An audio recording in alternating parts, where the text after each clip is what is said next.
Hello everyone. So we have completed the first chapter of business studies. Now in this session we will begin with the second chapter, that is forms of business organization. See, as we have discussed earlier that a businessman has to keep various factors in his mind while starting a business. Business को start करने से पहले businessman को बहुत सारी चीज़ें ध्यान में रखनी पड़ती है. So one of the factor was forms of business organisation. So, while starting a business, the businessman has to finalize the form of business, that is, whether he wants to set up sole proprietorship or partnership.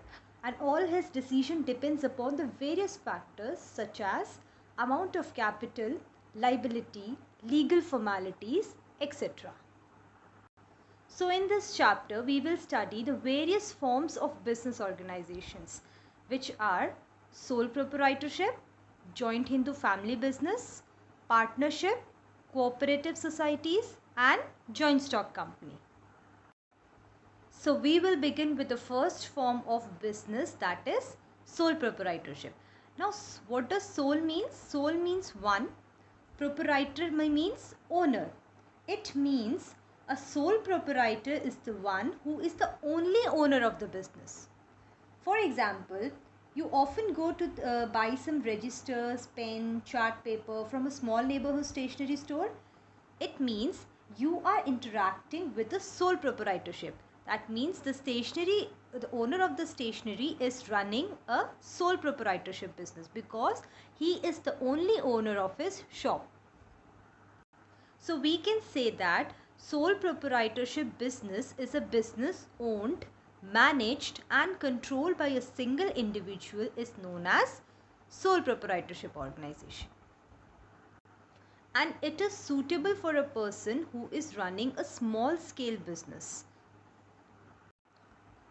We will now discuss the features of sole proprietorship business. So the first feature is formation and closure. This means that there are no legal formalities required to start and close sole proprietorship firm because there is no separate law governing this form of business. But in some cases, a license might be required, but otherwise forming and closing sole proprietorship business is very simple. So we can say that sole proprietorship business can easily be formed and closed. Next feature is unlimited liability. So as we know, sole proprietorship business is a business which is run, managed and controlled by a single person, which means a single person is responsible for the whole business. That means he is liable for all the debts of the business. So in case of business losses, if the business assets are not sufficient to meet all the business liabilities, the proprietor may have to sell his personal property to pay off the liabilities. So this is what unlimited liability is. When the business assets is not sufficient to pay off the business losses, then the proprietor will have to sell its personal property to pay off the business losses. For example, if a sole proprietorship's liabilities are 80,000 but its assets are of rupees 60,000 only.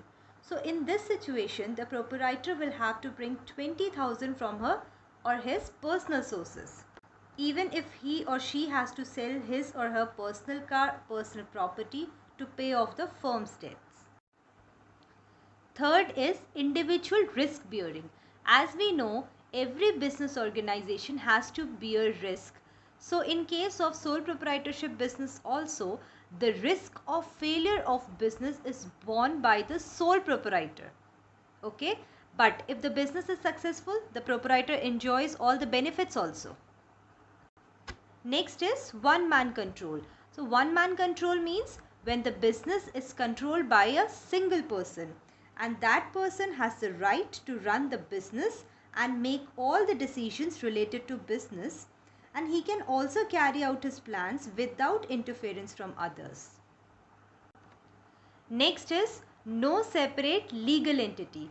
It means in the eyes of law, there is no difference between the sole trader and his business, which means the business and the owner exist together.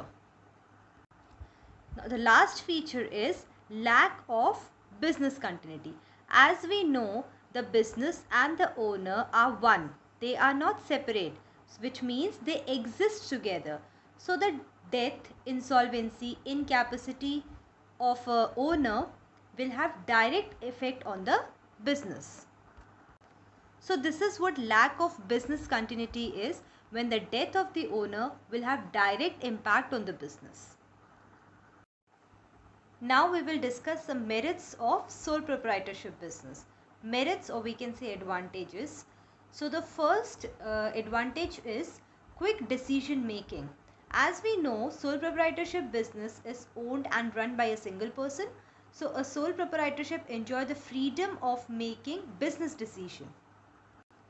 Next is sense of accomplishment. As we know, the success of a business leads to a self-satisfaction, but it also instills in the individuals a sense of accomplishment and confidence in one's ability. Third is confidentiality of information or secrecy, as all the decisions are taken by proprietor itself, which means the sole proprietorship has a decision making authority. So all the information related to business operation remains confidential and secret. Next is direct incentive. Now direct incentive means there is a direct relationship between the efforts and rewards. How? See, as a proprietor puts extra efforts, which leads to increase in profit, and which results in extra income of the proprietor. So which means extra efforts results to extra income of the proprietor. Next is ease of formation and closure. As we have learned earlier that it is very easy to form and close this type of business, as there is no legal formalities to start and close sole proprietorship firm. Next is suitable for small scale. So the sole proprietorship firm is most suitable form of business for small scale business. Why? Because small scale business requires small capital outlay and personal attention. So all this can be done by a single person. Next is independent control. Independent control means when the total control of sole proprietorship lies in the hands of a proprietor only, which means he enjoys the complete freedom of action and he has all the authority to take decision and run the business in his own way. And the last advantage is flexibility. See, as we know, in a sole proprietorship firm, all the decisions are taken by a proprietor himself. So he is not supposed to consult anyone and waste time. By taking quick decisions, immediate action can be taken, which bring flexibility of operation. Now at last we will discuss the demerits or disadvantage of sole proprietorship firm.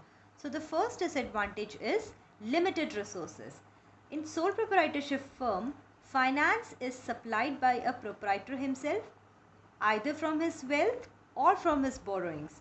So there is a limit to the credit raising capacity of a single person.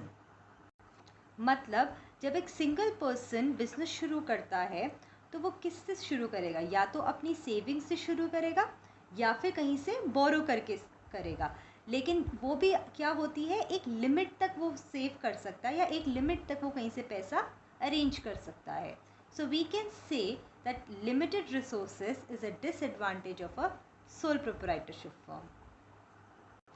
Next is limited life of business or lack of business continuity. See, as we know, the survival and continuity of a sole proprietorship firm depends upon one person only. So if the proprietor falls ill or become insolvent, then the business may come to an end, which results in lack of business continuity. Next is limited managerial ability. See, in sole proprietorship firm, all the activities are performed by a single individual, and we know that a single individual cannot be expert in all the fields. That means he may be a good salesperson, but he cannot be a good manager. So it is difficult to find all the skills in one person. And we know that sole proprietorship generally cannot afford to appoint specialized and expert employees because of limited resources. So the proprietor is overburdened with too many tasks. Hence, limited managerial ability is a demerit of sole proprietorship firm. Next is limited scope for expansion. As we know, sole proprietorship firm has a limited resources, which means due to limitation of capitals and management, the sole proprietorship business cannot be expanded to a very large size because it is suitable for only small scale operations only. And the last demerit is unlimited liability, which we have already discussed it in the feature of sole proprietorship firm. So unlimited liability is when the business suffers losses and the business assets are not sufficient to meet all the business liabilities, then the proprietor may have to sell his personal property to pay off the liability. That is what unlimited liability is. So we have learned the first form of business organization, that is sole proprietorship. The other form of business we will learn in next session. So that's all for today. Thank you.